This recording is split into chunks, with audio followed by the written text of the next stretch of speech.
Meus queridos, nós estamos reunidos nessa noite para pensar sobre o caminho de Deus.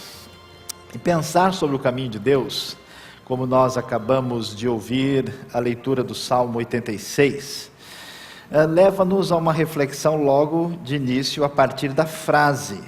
A expressão caminho de Deus, ela é composta por uma relação genitiva entre duas palavras, que pode fazer referência tanto ao caminho da parte de Deus, que vem de Deus, ou o caminho proposto pelo próprio Deus, ou o caminho de Deus no sentido do caminho que deve ser seguido, conforme Deus exige.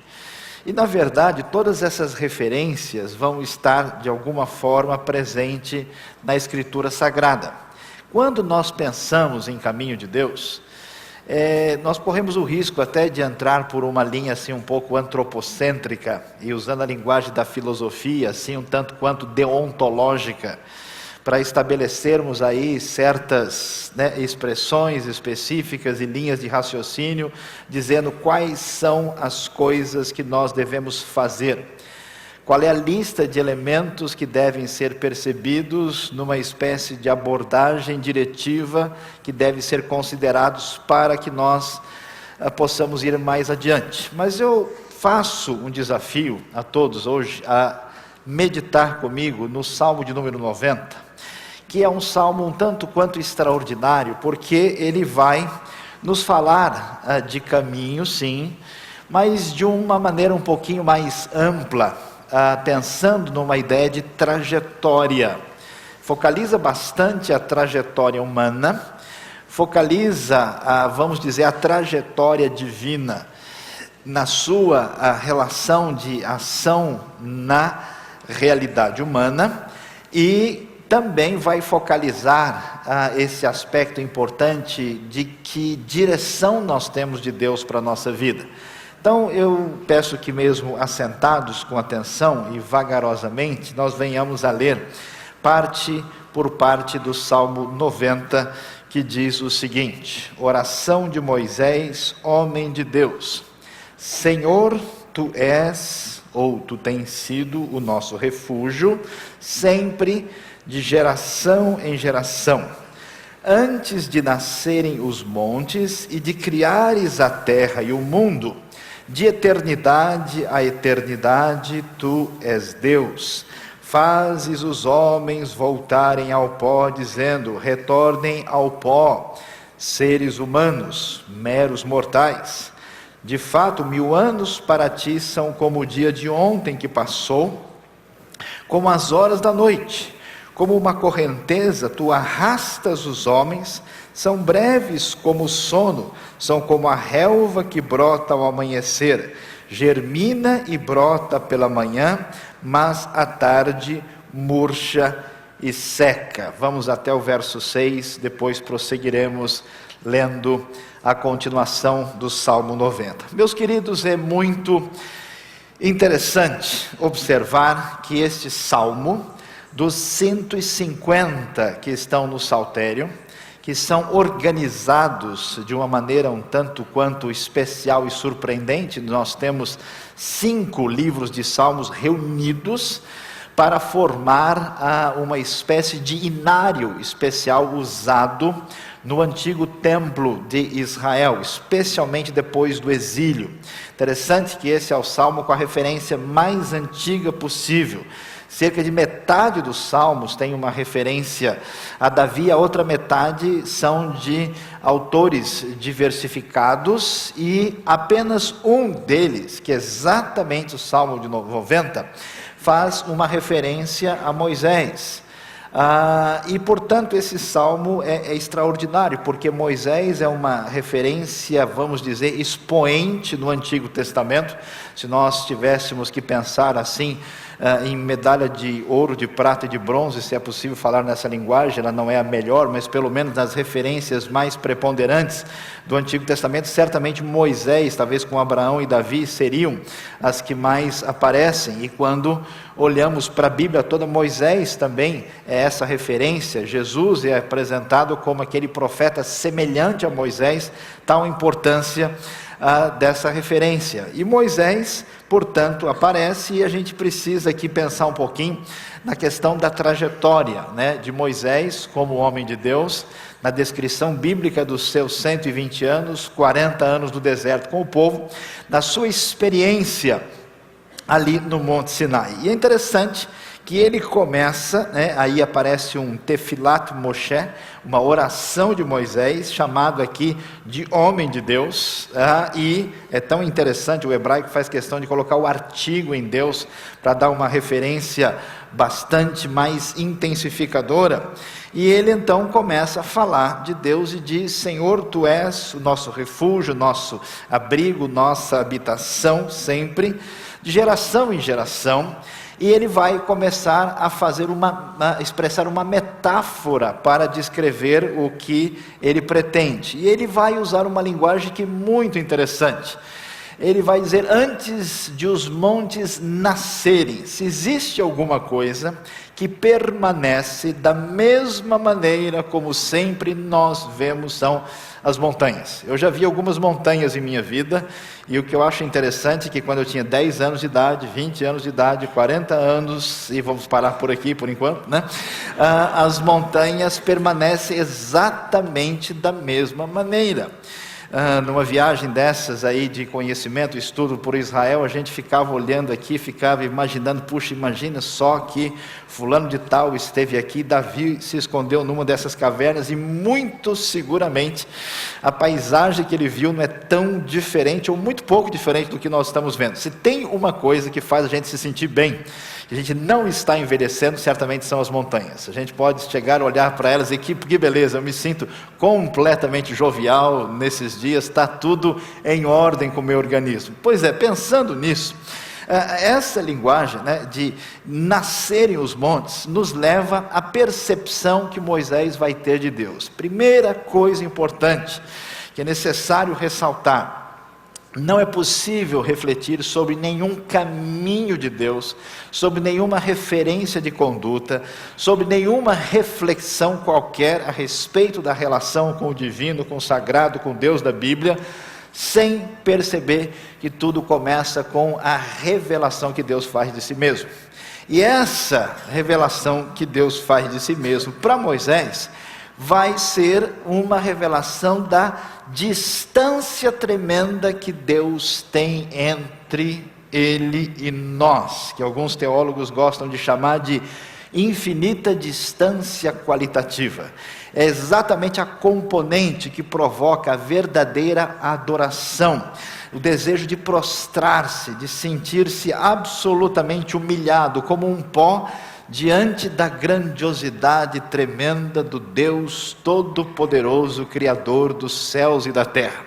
E a dimensão que ele capta aqui é a dimensão da eternidade de Deus. Então ele observa a referência mais próxima que a frágil criatura humana tem de abstrair uma referência próxima dessa ideia de eternidade, exatamente as montanhas. Não há mais nada ali próximo que talvez evoque de maneira um pouco mais objetiva e concreta esta realidade. Então ele diz: Senhor, uma coisa eu posso dizer: o Senhor não é apenas um Deus eterno, mas o Senhor entrou na história e tem agido de modo redentivo, salvador, protegendo, construindo a sua história de salvação no nosso povo, a quem escolhesse, falando da comunidade da fé do Antigo Testamento.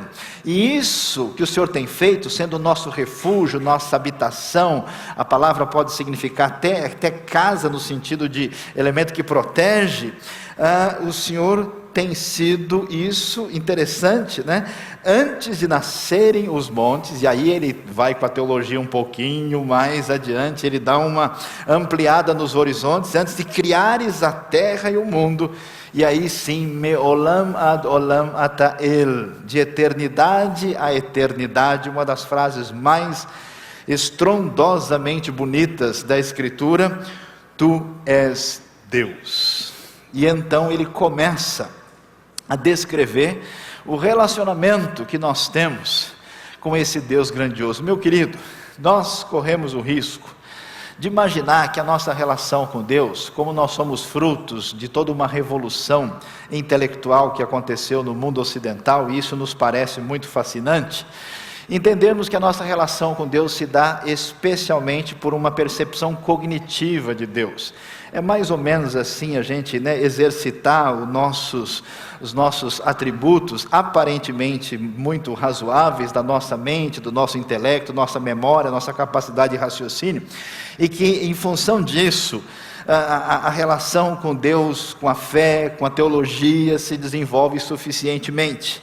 Nós vamos descobrir no texto que a reflexão que se faz com relação a Deus se dá com uma profunda admiração poderosa que toma conta da grandiosidade do ser. Nós sabemos que, graças a Deus, a Editora Fiel e outras editoras têm buscado grandes referências do passado, de pessoas que foram fiéis a Deus, mas não só foram fiéis a Deus, mas que amavam a Deus, que tiveram experiências profundas com Deus, que foram atingidas pela graça, pela ação extraordinária do Espírito de Deus, e não são apenas reflexões que surgem de uma mente, mas de um coração que traduz em palavras compreensíveis, mas profundamente atingido por Deus. E uma das dimensões profundas que vai abençoar a sua vida, a sua fé cristã, o seu ministério, é a descoberta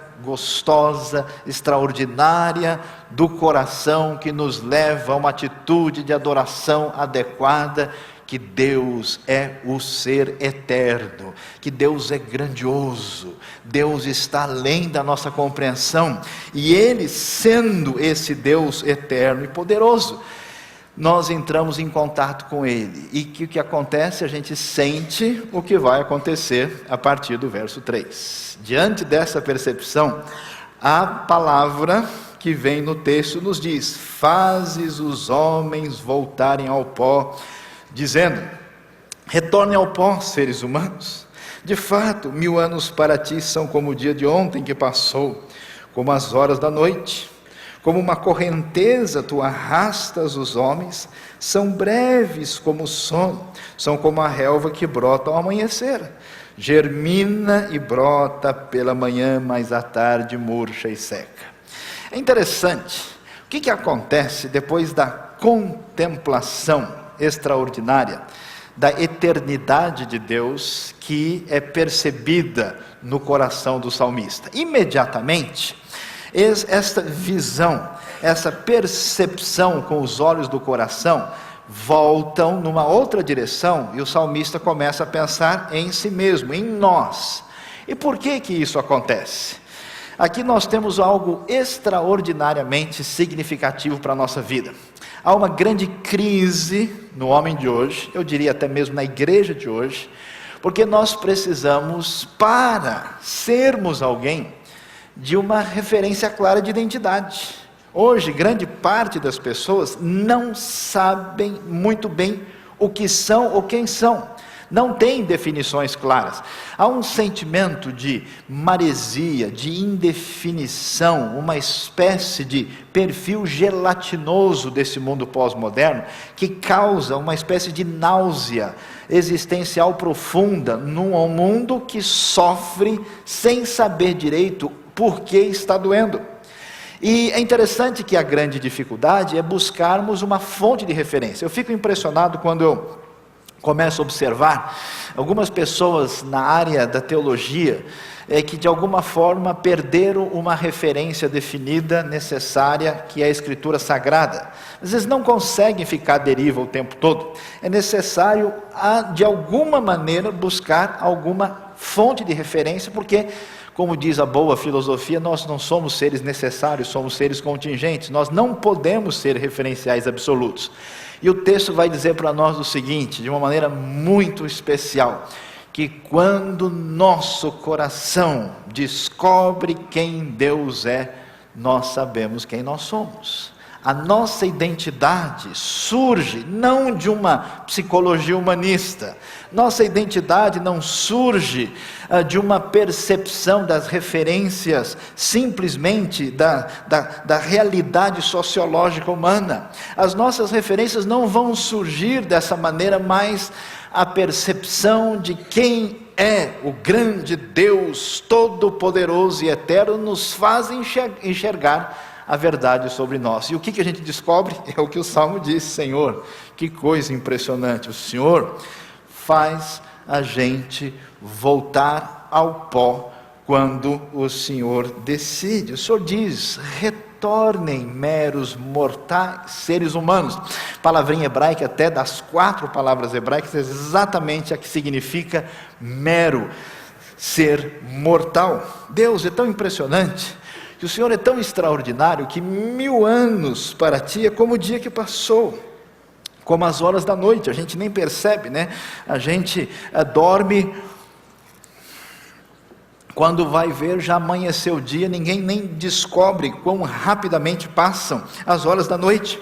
E aí, dentro daquele ambiente comum do deserto, né, vendo a percepção mosaica, toda aquela experiência que envolve o deserto do Sinai e depois a região do Néguev ao sul de Israel, eles sabem o que é uma torrente, quando as chuvas caem na região alta de Israel e descem com força, e as pessoas inclusive morrem com essas torrentes, porque elas chegam de uma vez em alta velocidade e são assustadoras. Então ele vai dizer, como uma correnteza tu os arrasta, são breves como o sono, como a relva que brota ao amanhecer, germina e brota pela manhã, mas à tarde murcha e seca. Meus queridos, quando nós descobrimos quem Deus é, nós descobrimos quem nós somos. E descobrir quem é você, diante da realidade, da eternidade, da transcendência extraordinária do Deus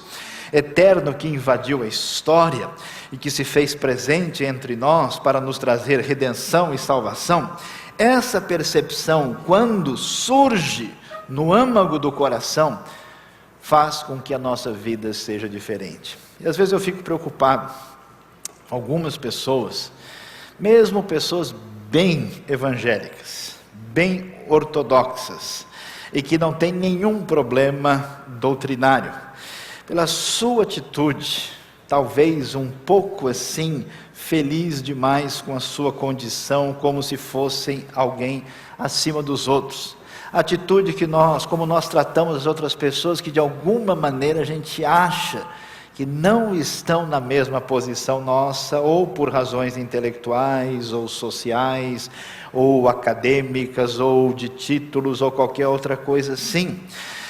Quando nós descobrimos quem somos, necessariamente é necessário que surja um reconhecimento de realidade, e a nossa atitude humilde perante a vida deve surgir imediatamente, porque você descobre quem você é. Você se esqueceu que daqui a 10 anos, alguns de nós não estaremos aqui.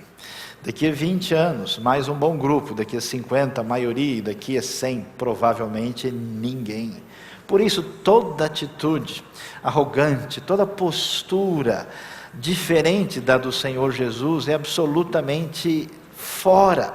Às vezes eu fico ouvindo pessoas falando sobre aquilo que a gente é, né, pastor, diácono, bispo, presbítero, todos esses nomes. A impressão que dá é que a gente ganhou uma espécie de título especial por sermos pessoas diferenciadas. De maneira alguma. Nós somos o pó. Boa noite. Olá, prezado pó. Como vai? Tudo bem? Prazer em conhecê-lo. Diante dessa circunstância, diante dessa realidade, vai surgir uma outra dimensão absolutamente necessária, que descobrindo como Deus é eterno, transcendente, glorioso, e como esse Deus invade as dimensões da história, o eixo do tempo e do espaço, nos quais nós estamos inseridos e não temos como viver fora dessa realidade por sermos criaturas limitadas, vendo tudo isso e descobrindo como é que esse Deus age em favor da nossa redenção, surge necessariamente uma atitude diferenciada para com a vida. Aí, o próximo passo, depois do salmista observar e descobrir quem Deus é, por essa revelação de Deus ao coração dele na sua trajetória de vida, ele descobre quem ele é na sua limitação, fragilidade e pequenez. A próxima dimensão que vai surgir no Salmo é a dimensão de percepção de Deus a partir de uma visão ética e de uma visão real da nossa situação de dívida perante Deus. Olha só que coisa interessante, o Salmo tem conexão, tem ligação. Depois de falar sobre a fragilidade diretamente, o Salmo, o versículo 7 vai dizer: somos consumidos pela tua ira. A gente leva um susto, né? Até que estava tudo bem, estávamos felizes, o assunto era assim, era fragilidade, mas de repente você já dá de cara com esse paralelismo belo que o Salmo tem na sua estrutura poética. Você tem a palavra ira e furor lado a lado no versículo 7, você diz: opa, será que o Jonathan Edwards começou a pregar aqui a partir do versículo 7, o que foi que aconteceu? E então ele vai dizer: somos consumidos pela tua ira e aterrorizados, palavra muito forte, pelo teu furor. Conheces as nossas iniquidades, não escapam os nossos pecados secretos à luz da tua presença. E aí ele radicaliza, Max: todos os nossos dias passam debaixo do teu furor, vão-se como um murmúrio.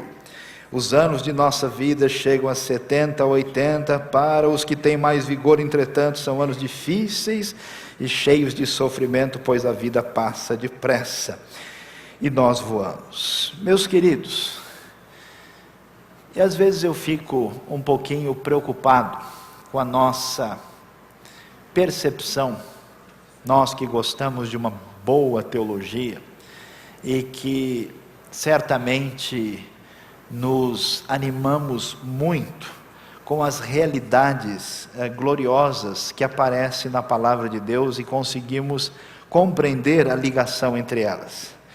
O grande problema é que muitas vezes essas coisas são percebidas, mas percebidas com a nossa mente, com a nossa compreensão. Elas são aristotelicamente explicadas. A questão é que eu acho que algumas dessas doutrinas, dessas verdades de Deus, eu vou usar uma linguagem aqui um pouco diferente, elas são igual a alguns arquivos que a gente baixa, faz um download, mas tem que instalar. E tem gente que faz o download assim, mas você vê que a doutrina não funciona, está lá, mas não abre o programa, a coisa não atinge. Porque é estranho como é que certas pessoas, por exemplo, podem dizer que Deus é tudo isso, e isso não mexer com o seu coração. Você ouve certas poesias, você vai ouvir, por exemplo, o nosso famoso e tão cantado e admirado Amazing Grace. Quando John Newton lembra-se dessa eternidade de Deus, ele vai falar sobre a vida eterna. Ele diz: quando nós estivermos lá por 10 mil anos, nós brilhando e resplandecendo, né, como o sol, nós ainda não teremos dias suficientes para cantar e para adorar a Deus da maneira que Ele deve ser adorado. Quer dizer, a maneira como essa percepção de eternidade, a maneira como essas coisas são percebidas, elas atingem o âmago do nosso ser. Então, às vezes, eu fico pensativo, e às vezes eu fico perturbado dentro do meu coração. Como é que a gente às vezes fala, por exemplo, sobre depravação total do ser humano, mas isso parece um conceito.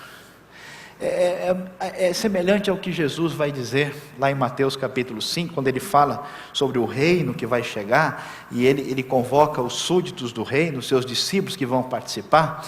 Jesus, na primeira parte, Ele vai dizer que bem-aventurados são aqueles que são pobres de espírito ou em espírito, que não têm nada para oferecer espiritualmente diante de Deus. Mas a segunda coisa que ele diz, chama atenção, ele diz bem-aventurados que choram. Então uma coisa é a compreensão, outra coisa é a contrição. Uma coisa é a gente saber que a gente é pecador e dizer isso assim mais ou menos como quem diz bom dia. Outra coisa é a gente lembrar que a gente falou demais da vida do outro. A gente sentir a força da nossa cobiça e ficar chateado com isso, aborrecido, falando, Deus, socorro, quando é que eu vou pelo menos receber o corpo da ressurreição e me ver livre disso? Deus, quando é que a graça bendita da redenção um dia me livrará plenamente do corpo sujeito a esta morte, miserável homem que sou?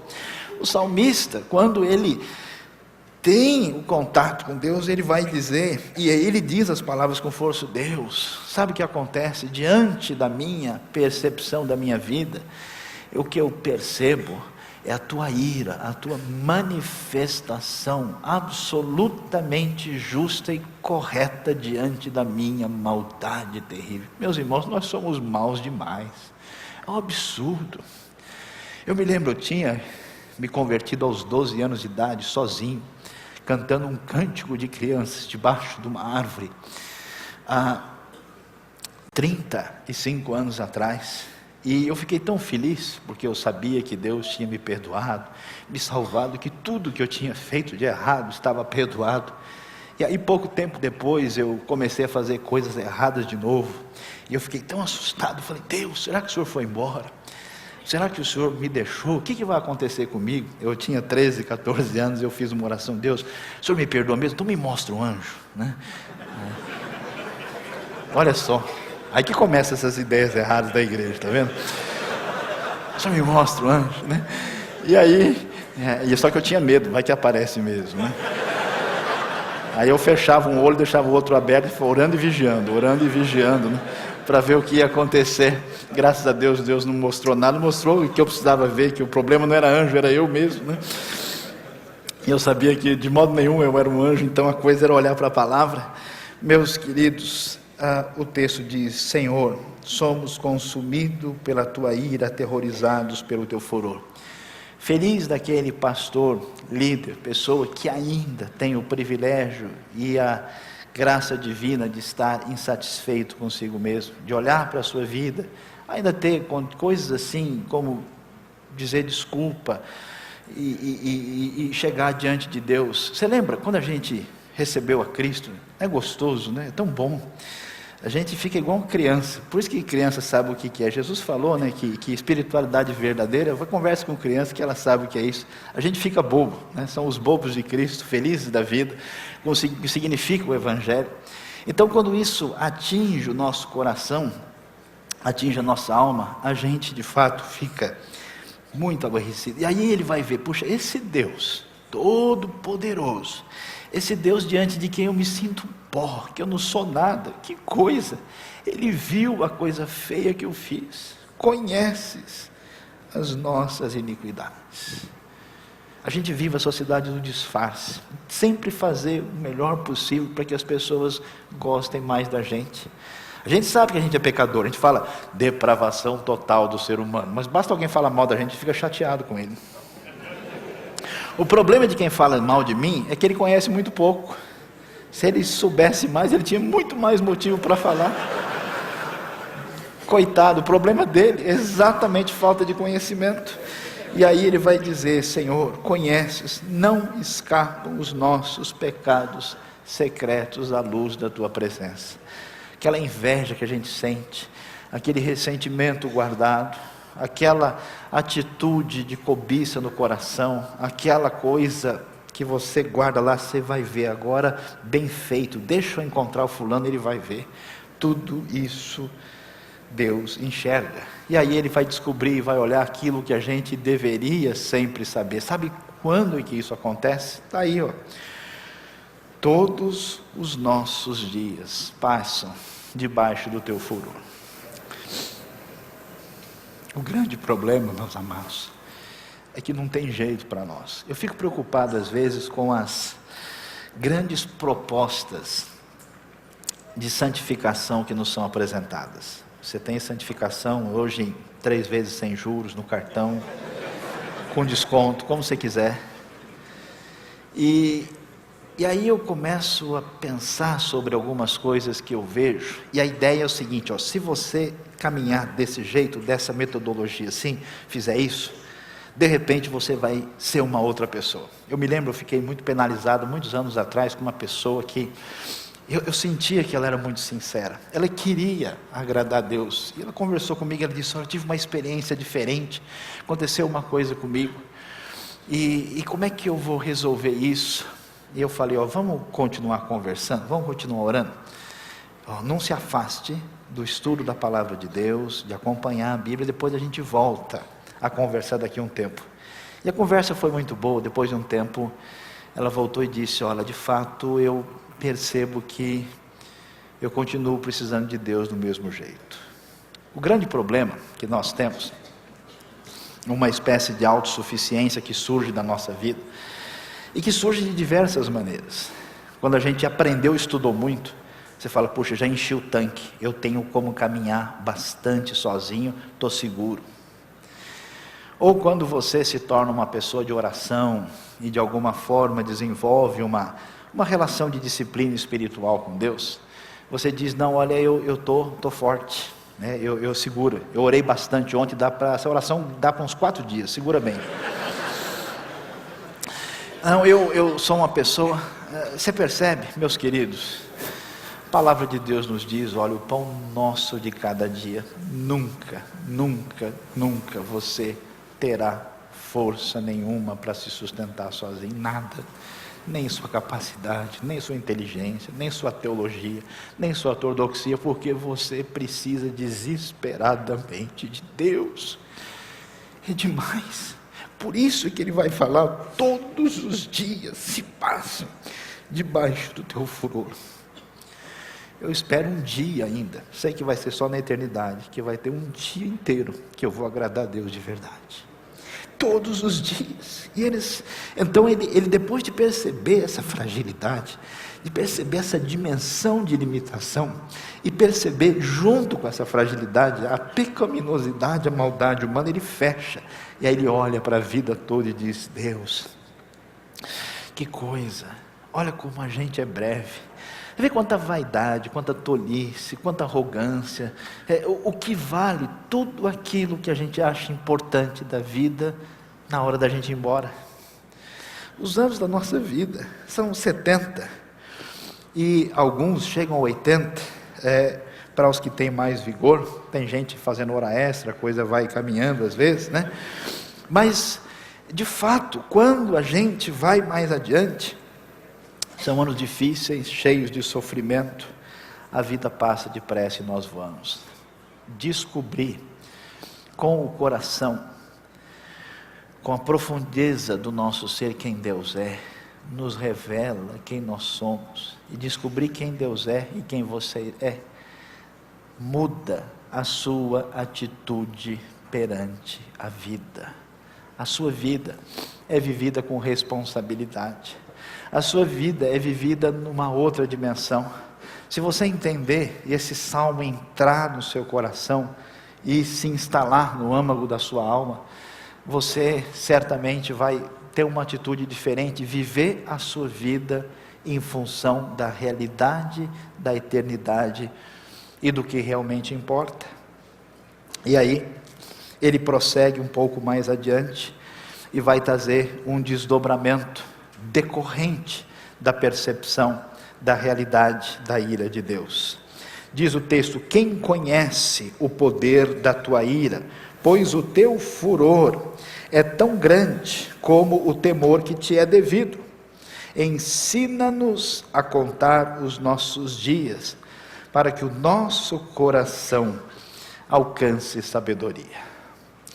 Descobrir a grandiosidade de Deus e a finitude humana, descobrir a santidade de Deus e a pecaminosidade humana, vai abrir o nosso coração para aquilo que é a coisa mais importante da vida, que é o que aparece no texto. Ele vai dizer que quem é que pode conhecer o poder da ira? O furor é tão grande quanto o temor. E aí ele faz uma oração, um pedido direto, dizendo: Deus, quero pedir uma coisa, ensina-nos a contar os nossos dias, para que alcancemos corações sábios ou alcancemos sabedoria. O que é isso? O que é sabedoria? Interessante que nós estamos muito, talvez, influenciados pela nossa herança mais ou menos grega e moderna, pós-iluminista. Quando nós entendemos conhecimento, de novo, a ideia é muito cerebral. No pensamento hebraico, a palavra da'at, na Bíblia, o yadá, o verbo conhecer, por exemplo, envolve saber sobre Deus, ter informações decorrentes da realidade de Deus, envolve conhecimento no sentido de proximidade, de intimidade, de companheirismo, de relação pessoal, mas envolve também a ideia de obediência. Por exemplo, quando Oséias diz: o meu povo está sendo destruído porque lhe faltou conhecimento, não é porque eles não sabiam de nada, pelo contrário, eles têm um monte de informação. Mas conhecer a Deus significa também, em hebraico, andar em sintonia com Ele. O Ralph Smith discute isso bem no seu capítulo sobre conhecimento de Deus no Antigo Testamento. Então, a visão que decorre desse conhecimento mais amplo de Deus que se adquire, traz aquilo que é tão elogiado em Provérbios, que é sabedoria. E o que é sabedoria? Sabedoria não é inteligência, não é capacidade de raciocinar com facilidade. Sabedoria não é cultura, não é o acúmulo de informações e muitas coisas durante a vida. Sabedoria tem a ver com a condição de tomar atitudes na vida segundo Deus, especialmente porque a vida é imprevisível. Tão interessante, eu acho tão gostoso ler Tiago. Tiago começa a dizer uma coisa para a gente logo no começo, que assusta logo nos primeiros versículos. O texto vai dizer que a gente deve ter grande alegria, fazer festa quando passar por tribulações. Começou o problema, às vezes a tribulação chega na sua casa rapidamente, você vem por Sedex, 24 horas está lá, se instala. Quando isso acontece, então pode separar brigadeiro, coxinhas, bolo, fazer a festa, porque o momento é adequado de acordo com Tiago. Porque Tiago vai dizer que, ao contrário do que os seus ouvintes pensam, Deus está agindo nesse processo. E quando ele vai dizendo o que a tribulação faz, ele vai na sequência e diz: se alguém tem falta de sabedoria, peça a Deus.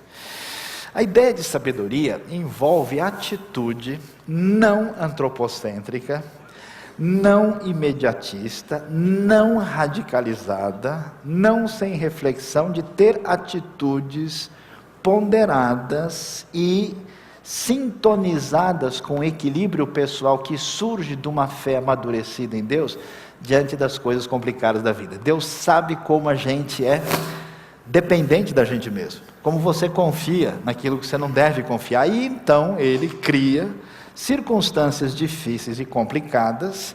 Eu brinco às vezes que Deus tem um lado gaúcho, Ele põe a gente no espeto e vai virando bem devagarinho assim. Aí o sujeito fala: ai, está quase no ponto, vai ficar uma delícia depois.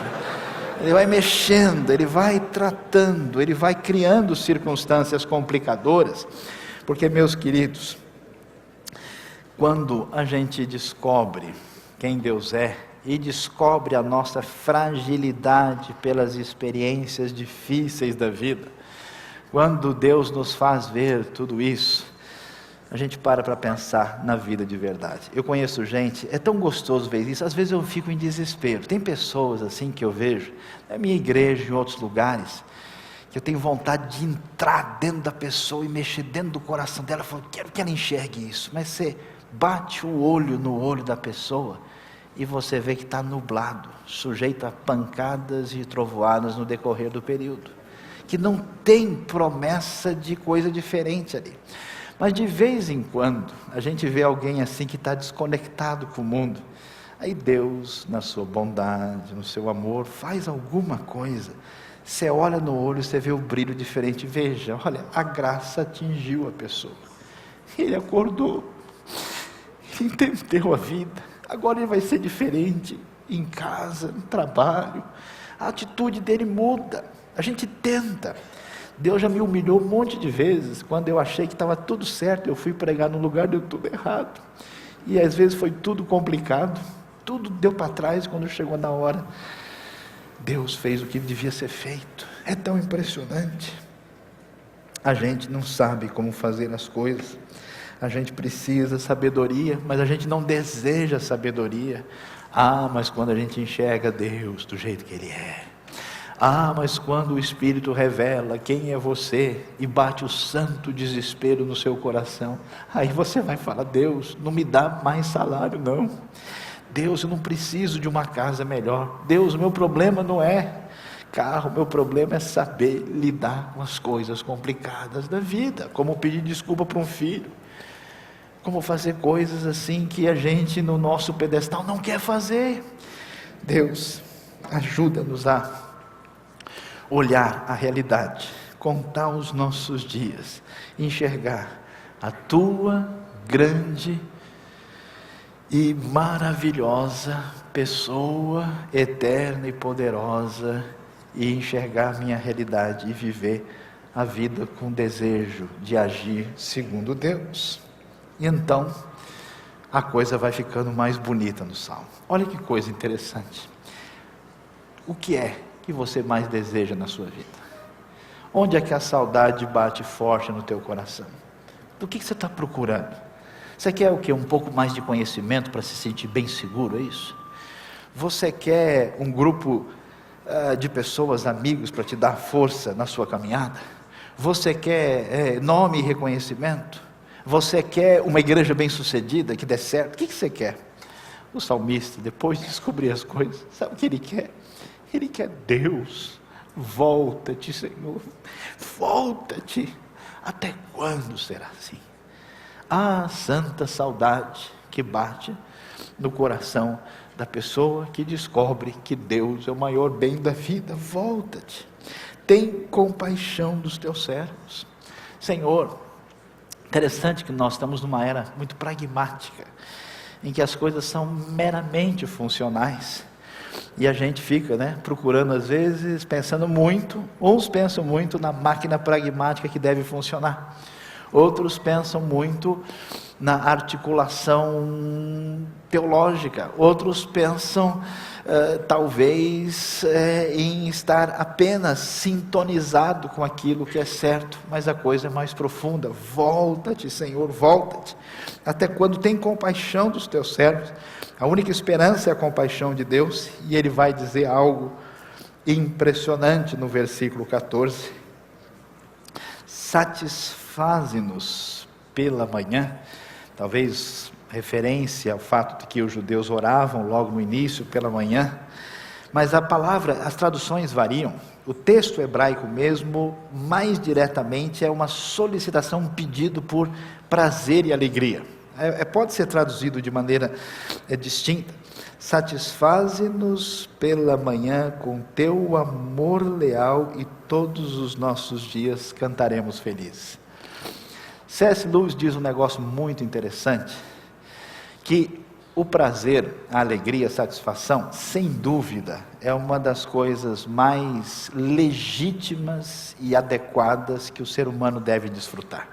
Tanto é que a promessa final que nós encontramos no Apocalipse é que não haverá mais dor, nem morte, as primeiras coisas já passaram. A ideia é de alegria, de gozo, de felicidade eterna. Isso é absolutamente pertinente. Todos nós fazemos qualquer coisa, buscando, ainda que inconscientemente, esta satisfação tremenda. O problema é que, por causa do pecado e da maldade, nós encontramos alegria naquilo que não faz sentido. Mas quando, meus queridos, nossa sintonia se estabelece com o nosso Deus bondoso, baseado no seu Hesed, que é esse elemento agápico do Antigo Testamento, desse amor de aliança. Então ele diz: Senhor, dá-nos alegria. A única fonte de satisfação e de felicidade que nós temos és tu. Daí você vai entender todo o desenvolvimento de John Piper por causa da teologia da alegria, da felicidade, né? Eu conheço gente que, se a gente acredita assim, que a pessoa está indo para o céu por amizade, né? Você fala: não, eu acho que ele deve estar assim, né? Você olha para ele assim, não parece muito, né? Mas, meus queridos, grande Senhor, nós vamos cantar felizes todos os dias. E aí é interessante, né? Como a nossa vida é pesada. Lembro das tribulações, daqueles problemas, das dificuldades que revelaram para nós nossa pequenez, nossa fragilidade, nossa limitação, nosso pecado. Então ele lembra e diz: Deus, dá-nos alegria pelo tempo que nos afligiste, pelos anos em que tanto sofremos. O salmista começa dizendo: olha, nossa necessidade maior é conhecer o Deus grandioso, poderoso, santo e eterno. Quando a gente conhece Deus, a gente conhece a realidade a respeito de nós mesmos, sentimos nossa pequenez, nossa fragilidade, nossa maldade, nosso pecado, nossa distância. Aí nasce a vontade de ter o que é necessário, que a gente não quer. Chama-se sabedoria, a vontade de agir certo segundo Deus e a busca no coração, pedido a Deus para que isso nos seja dado. Em seguida, o destino do coração é reconhecer que Deus, sim, o caminho da vida é o caminho de desfrutar dessa presença, essa saudade divina que atinge a vida e o coração, que é a fonte da nossa alegria. Quando nós pensamos nesse caminho, nós corremos o risco de apenas superficialmente pensarmos: olha, aqui temos 3, 4 coisas que devemos fazer, e se colocarmos em prática as coisas vão funcionar melhor e estaremos afinados com aquilo que é desejável. Mas o texto bíblico é mais profundo e vai muito além disso. E aí? O salmista vai caminhar para o desfecho, ele vai chegar para o final, e ele vai então nos dizer os seus últimas expressões de desejo no coração e de vontade. E ele vai dizer no verso 16: sejam manifestos os teus feitos aos teus servos, e aos filhos deles o teu esplendor. Esteja sobre nós a bondade do nosso Deus soberano. Consolida para nós a obra de nossas mãos. Consolida a obra de nossas mãos. Interessante. O salmista enxerga Deus, depois enxerga a sua pessoa na sua relação de contraste com Deus, de necessidade a respeito da ação de Deus na sua vida.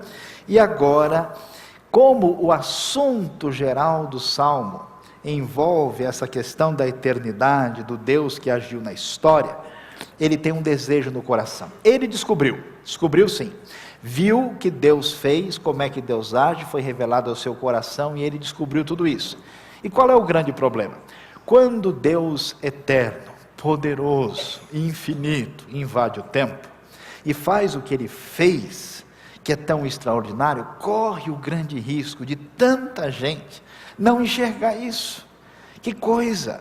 E agora ele volta o coração para, vamos dizer, a comunidade do povo de Deus, incluindo-se a si mesmo, usando aqui a primeira pessoa do plural, envolvendo também o próprio povo, ainda que ele use em outros textos, aqui a coisa é um desfecho que volta-se para a realidade do povo de Deus. E então ele vai dizer: sejam manifestos os teus feitos aos teus servos. Senhor, aquilo que acontece de extraordinário, da revelação da sua ação na história, não permita, ó Deus, que os teus servos não enxerguem aquilo que tu fizeste.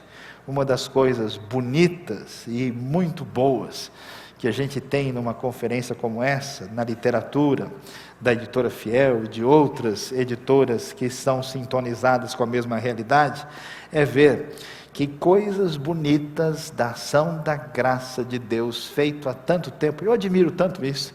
Eu gosto de ver, imagina uma coisa que aconteceu há 100, 200, 300, 500, 1000, 2000 anos atrás, está viva até hoje. E que nos atinge. As obras, as ações, o poder de Deus. Senhor, seja manifesto. E aos filhos deles o teu esplendor. É impressionante esse fluxo de vitória do poder da ação de Deus na história. Deus, esteja sobre nós a bondade do nosso Deus soberano. Essa bondade que agiu sobre o teu povo, conserva sobre nós. E aí vem o desfecho fascinante. Qual que é o problema? Qual que é a dor maior? É que depois de olhar para os montes, de pensar na eternidade, de enxergar quem a gente é, de ver tudo isso, dá uma dorzinha no coração, porque a gente vai morrer. A gente vai embora desse eixo de ação de Deus na história. E o salmista foi embora faz tempo, Moisés faz bastante tempo. E aí então, nós sabemos que na revelação do Novo Testamento, toda a nossa realidade descansa tranquila na eternidade, da vida eterna, da salvação que temos em Cristo Jesus. Mas os detalhes neotestamentários não estão todos incluídos nessa revelação progressiva que ainda está no Antigo Testamento. Então ele vai pensar numa dimensão um pouquinho diferente do que a gente lê no Novo Testamento. Ele diz: Senhor, aquilo que o Deus eterno faz na história, por meio da nossa vida, que é uma ação da eternidade, na nossa limitação finita, Deus, eu sei que não tem jeito, eu vou embora, eu sou finito, eu vou desaparecer desse cenário, mas ó Pai, consolida para nós a obra de nossas mãos. A palavra hebraica dá uma ideia, vem de um verbo que quer dizer erguer, levantar, que aquilo se firme. É a oração que diz: Deus, eu fiz tanta coisa que desagradou a Ti. Eu vivi na minha fragilidade. Demorou para eu descobrir que eu precisava de sabedoria. Eu sou nada, uma pequena poeirinha no universo. Mas, ó Deus, as obras de nossas mãos, aquilo que nós fazemos, pela Tua ação, como nós, tendo nós como instrumento, Pai, consolida que isso se firme e atravesse o tempo depois que eu vou embora. Você deve abrir o seu coração para o Deus da eternidade, para o Deus eterno. Quando essa graça, esse poder, essa realidade que a gente estuda e admira tanto, entra na nossa vida, tem um impacto e produz uma realidade espiritual extraordinária, você vai embora, mas tudo que Deus verdadeiramente, pelo seu poder, pela sua graça fez na sua vida, vai continuar dando fruto. Depois que você for, vai continuar fazendo coisa. É tão impressionante ver. Às vezes eu vejo um hino, eu choro, porque eu vejo, essa pessoa virou pó. Eu posso talvez ver a caveira, o crânio, e agora alguém ouviu aquela poesia, se converteu, abriu o coração. Eu vou embora, onde eu vou? Mas, ó Pai, que aquilo que o Senhor faz por nosso intermédio, que isso continue a dar fruto para o Teu reino. E o gostoso, meus queridos, você sabe, você sofre, você que é sincero e fiel, busca Deus, passa por cada coisa, mas um dia, quando chegar lá do outro lado, a gente na eternidade vai ter condição de ver como Deus fez coisas extraordinárias na nossa vida. Que Ele abençoe o nosso coração. Amém.